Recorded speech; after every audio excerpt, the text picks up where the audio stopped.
We can use an op amp to create a constant voltage source or a constant current source. In lab, we've had voltage sources, but we haven't been able to use a current source, but we could design a constant current source with an op amp. Before we get into that, let's take a look at diodes, a short introduction to diodes, because they're going to be useful in our circuit as well. What we have here on the left is the IV characteristics, the current versus voltage characteristic of a diode. Here's the symbol for a diode. It looks like a little triangular buffer with a straight line. That's how you know it's a diode instead of a buffer. And this is just what it will look like in the lab. It just looks like a little axial lead diode with a little line here to indicate which side is the cathode and which side is the anode. So if we jump back over here and look at the current voltage characteristics, as we increase that voltage is the voltage across the diode with the positive reference at the anode.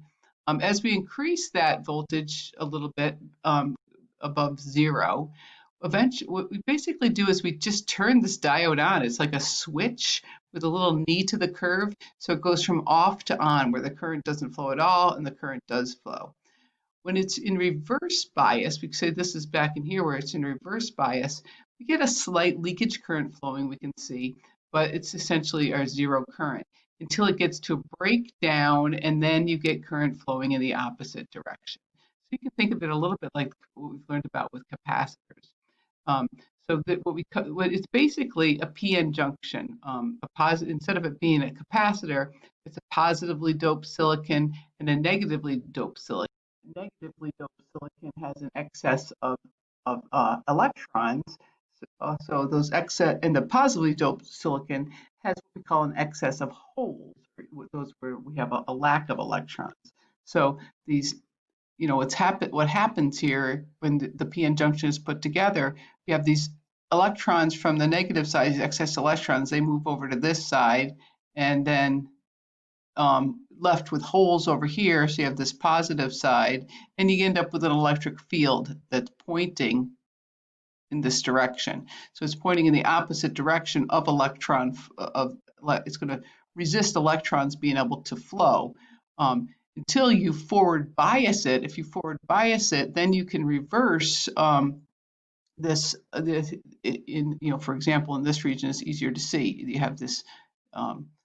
Your electric field is going to be pointing this way, and unless you forward bias it, this is going to create an electric field in the opposite direction. Once that electric field created by the battery is greater than the electric field in the depletion region, you're going to get current to be able to flow. When it's reverse biased, you're not going to get any current to be able to flow. And then that's how you see this switching type IV characteristic. So it's not a linear device, and we can think of a diode as an electrical switch. So that's how we'll think of it.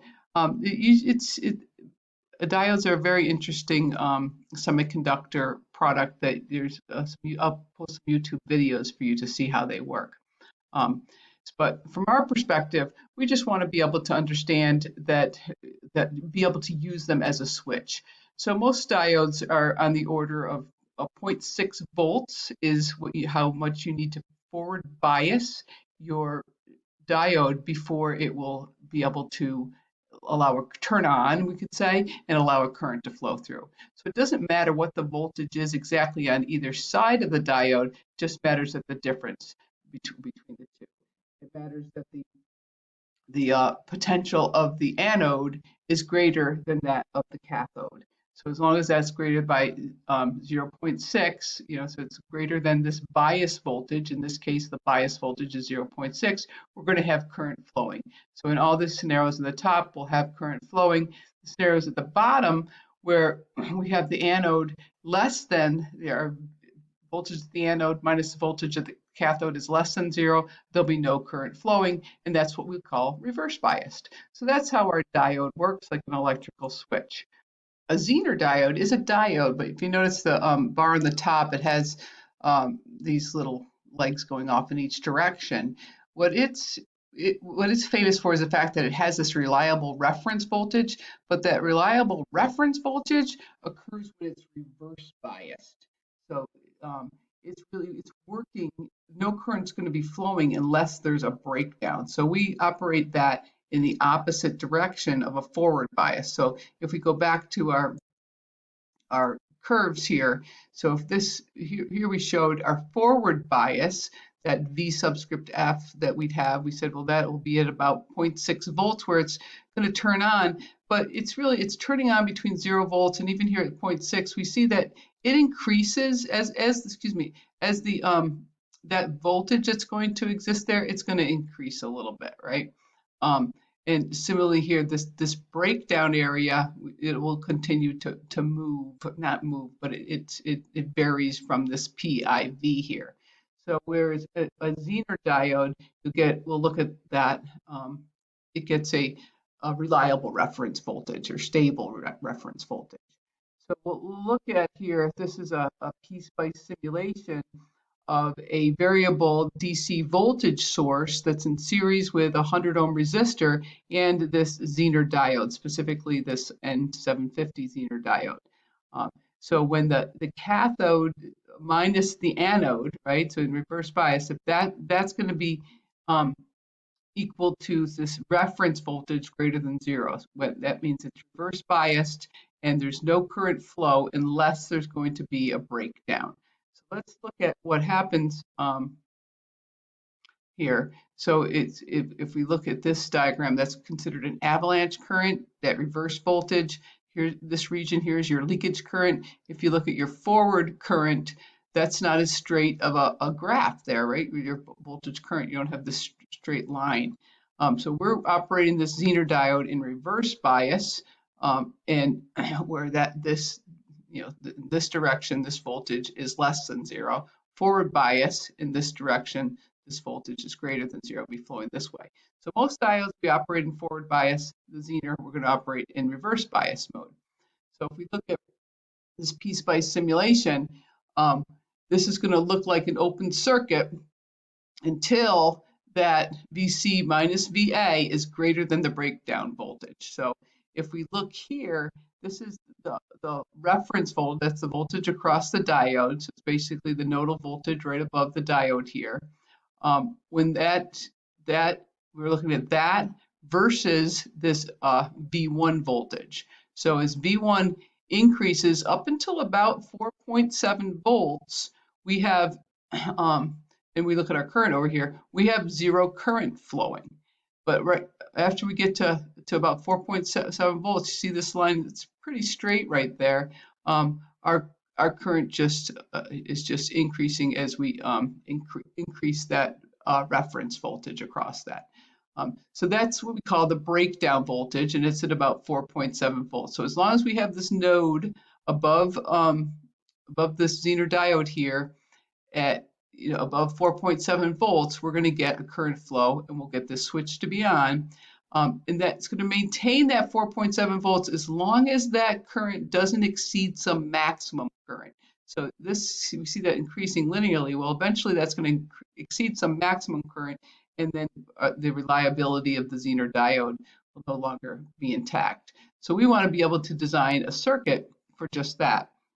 So if our maximum current is 75 milliamps, in order to design this, we want to design this for this resistor R1 so that that diode current is less than, we don't want to really approach the maximum, so it's less than this I max divided by 2. So these typical circuits, if we were to use a 9-volt battery here, then we could get a reference voltage above this diode to maintain a stable voltage here, at whatever your V breakdown is. We'll call it VB or VBRK, that V breakdown. And that, whereas the 9-volt battery might decrease to 8 volts over time, your V breakdown will maintain as long as you get that current flow. So let's see how we can excuse me, design for that resistor so we don't exceed the, here's your current I. I guess I'll draw it up here. Whoops, my pen. Here's my current I. And I guess we're calling that ID. That's the current that'll flow through that resistor. So what is that current? That's that ID is going to be equal to our V1 minus V break. I guess we were calling this V ref. So let's, or excuse me, V ref, right? V1 minus V ref over R1, and we want that to be less than or equal to our I max over 2, right? So in order to do that, what should R1 be? So if V ref is equal to 4.7 volts, so as we saw on the last slide, then and I max is 75 milliamps. Basically, we want our 9 volts minus 4.7 volts over R1 to be less than or equal to 75 milliamps divided by 2. So we want R1 to be greater than or equal to, what's that, 4.3 times 2, 4.3 times 2 divided by 75. This is volts and this is milliamps. So we want our R1 to be greater than or equal to 115 ohms. And that will keep that I max at whatever that is, 75 milliamps divided by 2. If we only had R1 equal 100 ohms, right? If R1 was equal to 100 ohms, then we're going to end up with our 4.3 over 100. That's going to be our current, and that's going to be what is that? 0. Well, that'll be 43 milliamps, right? Just do it that way. That'll be 43 milliamps. It's still less than the 75 milliamps that we that's why we use this safety factor up here, so that we don't have to be exactly above 115 ohms. So we have our error of ignorance, or our safety factor up here, when I max divided by 2. So what we're able to do then with this 9-volt battery is get a constant voltage that represent the reference voltage for the Zenor diode. And again, if we look back at these PSpice graphs here, that voltage is going to be maintained, and it's really pretty stable. It goes, maybe between 4.7 and 4.8 volts, very stable voltage. As the current, if that voltage V1 changes here between, let's say between 9 volts and around 5 volts, we're still going to get current to flow. As V1 increases, we're just going to get more current to flow. You can actually get an avalanche of voltage. So in class, we'll look at this teamwork to be able to design a circuit to provide, instead of the 4.7 volts from our Zenor diode, can we amplify that and get an output voltage of 6 volts using an op amp?